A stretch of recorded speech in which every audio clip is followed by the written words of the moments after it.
Over the years, Minecraft players have gone out of their way to destroy the game. From creating machines that allow them to break unbreakable blocks, to creating machines that allow them to move by themselves. Today I'm going to be testing one bug from 13 years of Minecraft to see which one is the best. Let's begin. In 2011, we have the Farlands. The Farlands was a terrain generation error that occurs when travelling a certain distance from spawn, this being from 12,550,821 blocks onwards. This glitch is most notable with a few people attempting to travel the whole distance in survival mode, a feat that no one wanted to attempt because at the time there was no sprinting, so it was going to take someone months worth of walking to reach. With this said, there was 2 attempts recorded for everyone to see. Coach Max started in March 2011 and Kilo Crazy Man in September 2019. On 6th of March 2014, Coach Mac was given a Guinness World Record for the longest journey in Minecraft, which at the time was 1.47 million blocks. With Kilo Crazy Man, he started his journey on the 8th of September 2019. As shown earlier, he planned on getting to the Farlands by March of 2021. He has been re-uploading all the footage of him getting to the Farlands in an unlisted playlist. The playlist will be in the description. With this said, just 9 months after he started, he reached the Farlands. This was his live reaction to seeing the Farlands for the first time. About to see it. Yeah! Yeah! Oh, yeah, dude! Look at that! The Nether has always been a good way to travel far distances, as 1 block in the Nether is equal to 8 blocks in the overworld. Being able to travel thousands of blocks in a short period of time has always been useful. When it comes to SMPs especially, finding cool terrain to build farms and stay away from trouble is always good. With this said, for the 2012 glitch that still works on the newest Minecraft versions is ender pearls being teleported through solid blocks. By simply getting to Y level 126 on the Nether and throwing an ender pearl straight up, you are able to get onto the Nether roof. With nothing in your way, you are able to travel the most distance out of any conventional methods. Just make sure to either bring some obsidian or know how to break bedrock, or else you're not going to have a good time getting back to the overworld.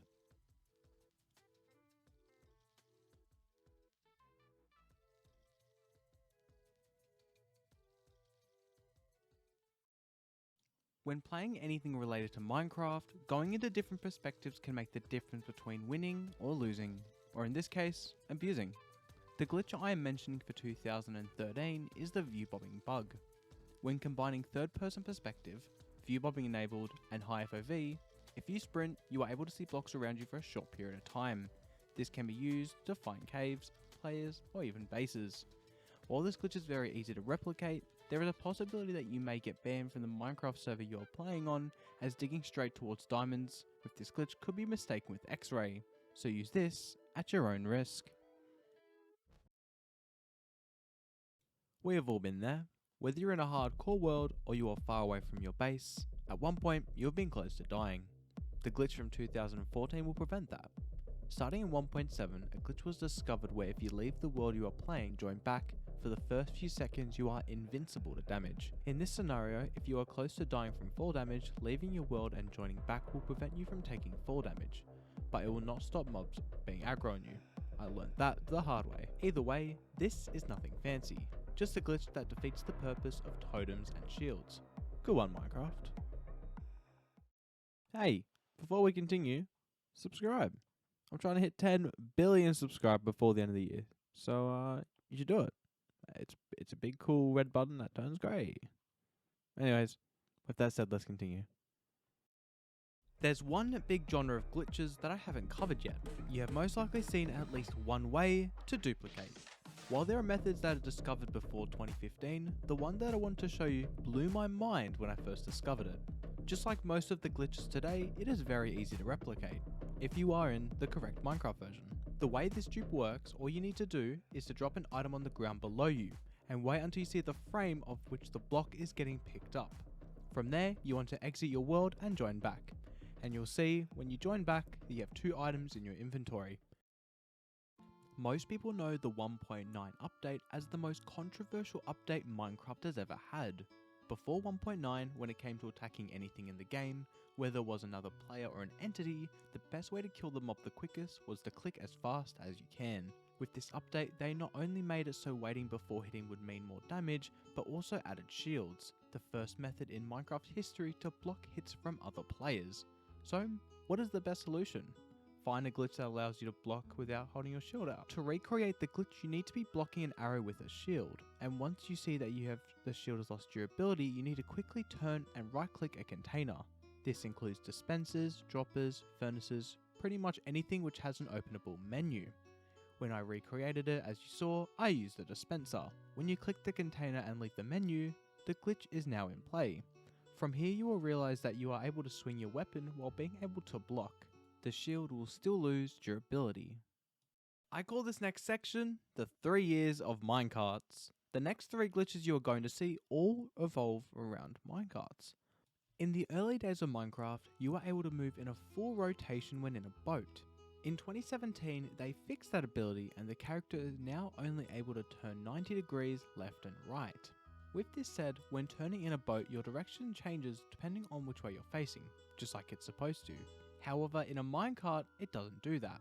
You are able to turn a full 360, and no matter which way you look, you will still be facing the same direction. Hopefully in future updates they fix this, but while they fix that, Mojang might as well make them faster, as they really don't serve much purpose at the moment. When you play Minecraft, I guarantee there is one thing on your list that needs to be done that you avoid, and that is a storage system. Whether it's just a few chests lying around or a complex system that does everything for you, it is something that is quite annoying to deal with. If you play on a server, you might realize that an automated system lags the server, and that is not ideal.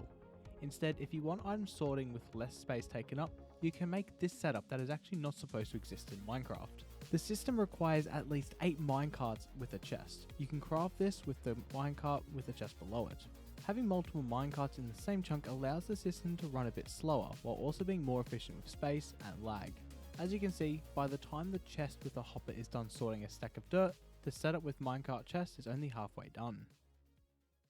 Imagine this, you are travelling to find the end portal and you see a weird 5x5 area with a railroad and a minecart in the middle. So you go to investigate. You want to take the minecart as it would be useful for travelling. So you go to break the minecart but end up breaking the rail instead. You hop in the minecart on accident, and when you try to get out of the minecart, you fall into the ground and see a hidden base. This glitch would be handy if it wasn't just on the surface, but regardless, why does this work? When a player dismounts a minecart when the rail isn't there, the block they are placed on is usually in the ground. And while usually you could just jump out of it, people with specific Minecraft versions could be using this glitch to hide their stash of good armor and weapons. Maybe you should give it a try. Either way, let's continue. This is a glitch that can help you build elaborate traps that no one would expect. All this requires is 2 walls of any type and a full block of any type. You'll first want to place 2 walls wherever you want. Then, you want to place the block facing away from the walls. And now, you are a part of the wall. You could use this to set off a trap by breaking a block below the wall, but it's up to you. Let's continue the trolling. If you ever wanted your friends to hate you in Minecraft, here's a little trick. Typically, when a player sleeps in a bed and dies, they will respawn where their bed was. However, with this trick, that does not actually happen. The player will be sent back to the original spawn location, so if they are a few thousand blocks out, they're not going to see their stuff ever again. To do this, you're going to need 12 scaffolding, 2 trapdoors, and 2 pieces of dirt. With the 12 scaffolding, place it below the bed and the 10 blocks surrounding it. With the dirt, you go 2 blocks higher, and you place the trapdoors 2 blocks above the bed, where the heads would usually be when they get out of the bed. From here, you can either wait, or you can just hunt them down. And when they think they are close to getting their stuff back, in reality, they're never seeing their stuff ever again. With the 1.19 update came the new hardest boss Minecraft has ever seen, the Warden. This boss can one-tap anyone, even if you're wearing enchanted netherite, so killing it must be hard, right? Well, if you kill it the appropriate way, yeah it is. But people have found a way to kill a Warden with just 3 ladders. Yep, just 3 ladders. In a 2x3 hole, if you place 3 ladders, the Warden cannot reach you. While this is a method to keep your distance away from the Warden, its shulk attack can still hit you, so still have caution if you're going to use this tactic to kill the warden. Tridents are a weapon in Minecraft typically used to travel fast in water, attack mobs due to its high damage, and more. But what if you were able to use a trident and have it never lose durability? With tridents being added in the update called the Update Aquatic, it gave the sea a bit more uses. The glitch involves a player in 1.19.3 specifically putting any level of Riptide enchant on the trident, standing on a waterlogged slab with 4 slabs around it to stop water from flowing, and holding right click until the weapon is fully charged. Once this is done, jump and let go of right click at the same time. You'll have the leaping animation of the trident while not losing any durability. Thank you very much for watching. If you enjoyed this, consider leaving a like and subscribing. Also, follow my Twitter. It'll be all in the description, just go there. Other than that, goodbye.